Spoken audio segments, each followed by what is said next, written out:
नमस्कार मंडळी, स्वागत आहे तुमचं माझ्या चॅनलवरती. तर आज आहे गुरुवार, आज 14 तारीख आहे. तर हा 14 तारखेचा व्हिडिओ आहे. सकाळी माझी सर्व कामं झाली आणि नंतर मी पूजा करायला घेणार होते. तेवढ्यात पार्सल आलं. तर ते पार्सल माझ्या बहिणीने राखी पाठवलेली आहे. माझी छोटी बहीण आहे, ती माझ्या मिस्टरांना राखी बांधते. तर ही राखी आहे, तिने मिशोवरून राखी पाठवलेली आहे. तर राखी खूप छान आहे आणि त्याच्याबरोबर भेटलेल्या वस्तूसुद्धा खूप छान आहेत. तर त्या तुम्हाला मी दाखवते. तर ह्याच्यामध्ये चांदीचा शिक्का आहे, म्हणजे रिअल खरोखरची चांदी नाही, पण चांदीच्या शिक्क्यासारखा शिक्का आहे. त्याच्यामध्ये लक्ष्मी माता आणि गणपती बाप्पाची मूर्ती आहे आणि हे बदामाचे चॉकलेट आहेत. म्हणजे बाहेरून त्याला चॉकलेटची कोटिंग आहे आणि आतमध्ये बदाम आहे. पण खूप छान चॉकलेट आहे चवीला पण, आणि मस्त मी खाल्लं, मस्त चॉकलेट आहे. तर या बॉक्समध्ये चॉकलेटं भेटली आणि एका पॅकेटमध्ये कुंकू भेटलं, एका पॅकेटमध्ये अक्षदा भेटल्या आणि सिक्का आणि कार्ड आहे हॅपी रक्षाबंधन म्हणून. तर असं तिने पाठवलेलं आहे आणि हे मिशोवरनं तिने ऑर्डर केलं होतं. तर खूप छान आहे राखी.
हळदीचं लेपन मी करून ठेवलं होतं सुकण्यासाठी. हळदीचं लेपन केलं आणि मग पार्सल आलं. मग ते पार्सल घेतलं. राखी आली होती, ती तुम्हाला मी दाखवली. खूप छान राखी आहे. नंतर मग तिच्या बहिणीचा फोन आला, राखी पोचली का? तर मी म्हटलं हा.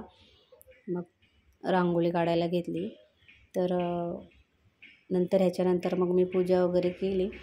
तर असं होतं माझं आजचं सकाळचं रुटीन गुरुवारचं. तर व्हिडिओ आवडल्यास लाईक करा, शेअर करा, कमेंट करा, सबस्क्राईब करा. तर भेटू आपण अशाच नवनवीन व्हिडिओमध्ये. तोपर्यंत बाय.